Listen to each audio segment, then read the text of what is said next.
सभी को पता है कि श्री कृष्ण के चरणों में अंत में जरा नाम के व्याध ने बाण मारा, और वह व्याध शास्त्र प्रसिद्ध है, जगह जगह से सुनने को भी मिलता है, संतों से भी सुना जाता है कि वह पूर्व जन्म का बाली ही था, क्योंकि उसने भगवान श्री राम पर दोष लगाया था कि तुमने मुझे छिपकर व्याध की तरह मारा। तो भगवान हमारे ठाकुर जी ऐसे हैं, किसी का भी ऋण, किसी का भी जो कलंक है अपने ऊपर रखते नहीं, वे सूद समेत लौटा देते हैं, ऐसे शरारती हैं।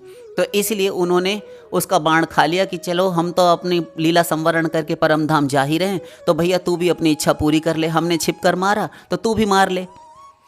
किंतु बाण चरण में ही क्यों लगा, ये प्रश्न किसी के भी मन में नहीं आता। इसके पीछे एक कारण है, वो बताए देते हैं। देखिए, महर्षि दुर्वासा जगत वंदित हैं और सारा संसार उन्हें जानता है कि महर्षि दुर्वासा क्या हैं। लक्ष्मण जी का परित्याग रामावतार में इन्हीं के कारण हुआ, और भी ना जाने कितने तारा रानी की कथा में आप सुनते हैं। इनके श्राप जगत प्रसिद्ध हैं और सारा संसार जानता है कि दुर्वासा ऋषि कितने क्रोध युक्त रहते हैं, जीव की नोक पर श्राप इनके रखा रहता है। इन्होंने ब्रह्मलोक में जाकर देवी सरस्वती को उनके घर में श्राप दे दिया। तो इनके श्राप सभी जानते हैं। एक समय की बात है, ध्यान दीजिए, एक समय की बात है, एक अद्भुत ब्राह्मण द्वारका में आए। वे चिथड़े पहनकर तथा हाथ में बेल के वृक्ष की लकड़ी से बना हुआ डंडा लेकर घूम रहे थे।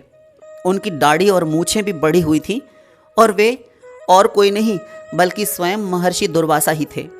दुर्वासा शब्द का अर्थ है फटे पुराने चिथड़े, मैले कुचैले वास अर्थात कपड़े, अर्थात कपड़ों का धारण करने वाला जो है, और केवल दूर्वा यानी दूब के घास के रस को पीकर जो जीवित रहे, उसको कहते हैं दुर्वासा। दुर्वासा जी कभी कभी दूर्वा ग्रहण कर लेते थे और कभी दूर्वा का रस पीकर प्राण धारण करते थे। वे कभी मैले कुचैले चिथड़ों को धारण करके लज्जा निवारण करते थे, इसलिए लोग उन्हें दुर्वासा के नाम से जानते थे। दुर्वासा जी द्वारका के बड़े बड़े राजमार्गों, गलियों, कूचों और चौराहों पर उच्च स्वर से कहते हुए घूम रहे थे कि मुझ दुर्वासा ब्राह्मण को कौन अपने घर में सत्कार पूर्वक ठहराएगा। मैं बहुत ही क्रोधी हूँ, जो मुझे अपने घर में ठहराए वह मुझ पर क्रोध ना दिखाए, मैं क्रोध करूं तो भी गुस्सा ना करे और मेरी सेवा करे, मुझे अपना गुरु बनाए। और जब किसी ने भी उन्हें अपने घर में नहीं ठहराया, क्योंकि सब जानते थे कि इनको घर में बसाना कितनी टेढ़ी खीर है और लेने के देने पड़ जाएंगे, तो कोई भी राजी ना हुआ।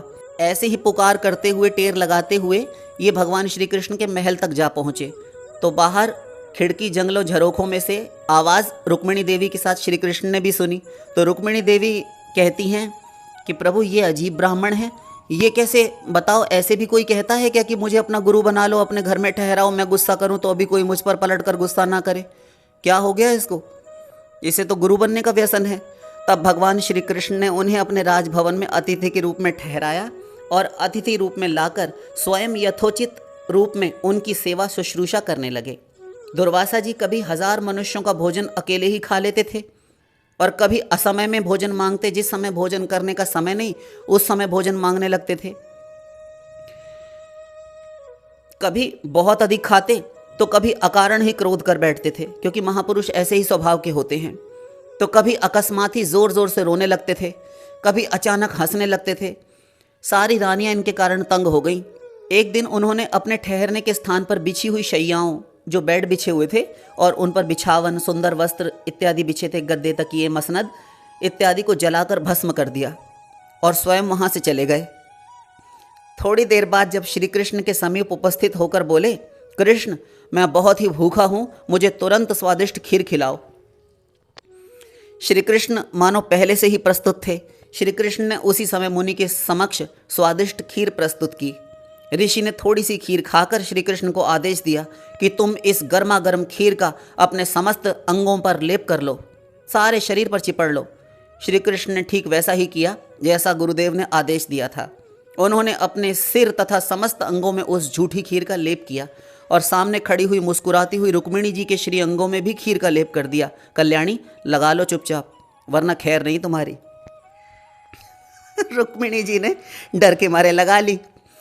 इतने में विचित्र दुर्वासा मुनि ने सामने खड़े हुए एक रथ में महारानी रुक्मिणी को घोड़े की तरह जोत दिया कि चलो घोड़ा हटाओ और तुम दोनों आज हमको सवारी करवाओ। तो घोड़े के स्थान पर रुक्मिणी जी को लगाया और स्वयं उस रथ पर बैठकर रुक्मिणी जी को चलने के लिए निर्देश दिया। दुर्वासा जी अपने तेज से अग्नि के समान प्रकाशित हो रहे थे। वे श्री कृष्ण के सामने ही भोली भाली रुक्मिणी को चाबुक से भी मारने लगे। यह देखकर यादवों को तो बड़ा ही क्रोध हुआ। बेचारी रुक्मिणी रास्ते में लड़खड़ा कर गिर पड़ी, परंतु जब दुर्बोध मुनि ने फिर से चाबुक से उन्हें हाँकना नहीं छोड़ा, जब वे नहीं उठी तो दुर्वासा रथ से कूदकर भागने लगे। श्री कृष्ण उसी अवस्था में शरीर में खीर पोते हुए ही दुर्वासा ऋषि के पीछे पीछे दौड़ने लगे तथा कहने लगे कि भगवान आप प्रसन्न होइए। दुर्वासा जी श्री कृष्ण की ओर देखकर बोले, हे महाबाहो श्री कृष्ण, तुमने स्वभाव से ही क्रोध को जीत लिया है। हे गोविंद, मैंने यहाँ तुम्हारा कोई भी अपराध नहीं देखा, तुम निरपराध हो। मैं तुम पर बहुत ही प्रसन्न हूँ, संतुष्ट हूँ कि मैं तुम्हारी स्त्री पर चाबुक प्रहार कर रहा था, उसे घोड़ों के स्थान पर जोत दिया। क्या क्या अत्याचार नहीं किए, किंतु तुमने क्रोध नहीं किया, मुझे कुछ भी कहा नहीं। मैं तुम पर बहुत ही संतुष्ट हूँ, प्रसन्न हूँ। अतः तुम मुझसे कोई भी मनोवांछित वर मांग लो। श्री कृष्ण द्वारा कुछ भी वर न मांगने पर दुर्वासा ऋषि ने स्वयं ही उन्हें वरदान देते हुए कहा। दुर्वासा ऋषि बोले, तीनों लोकों में अनंत काल तक तुम्हारी पुण्य कीर्ति बनी रहेगी तथा त्रिभुवन में तुम प्रधान बने रहोगे। तुम्हारी जो जो वस्तुएं मैंने तोड़ी फोड़ी, जलाई या नष्ट कर दी हैं, वे सब यथापूर्व हो जाएं। तुम्हारे अंगों में जहाँ तक खीर लगी हुई है, वहाँ तक के अंगों में चोट लगने से तुम्हें मृत्यु का भय नहीं रहेगा। हे अच्युत, जब तक चाहोगे इस जगत में अजर अमर बने रहोगे।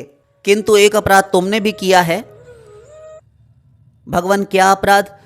तो कहते हैं, देखो तुमने सारे अंगों में तो खीर लगा ली, किंतु पैरों के तलवों में मेरी झूठी खीर नहीं लगाई।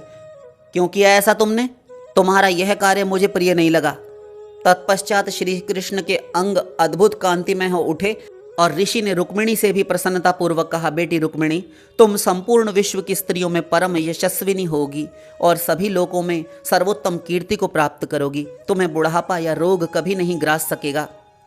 तुम्हारी अंग कांति कभी नष्ट नहीं होगी। तुम कृष्ण की 16,000 रानियों में प्रधान तथा श्री कृष्ण की सर्वाधिक प्रियतमा होगी। ऐसा कहकर दुर्वासा जी तत्क्षण अंतर्ध्यान हो गए।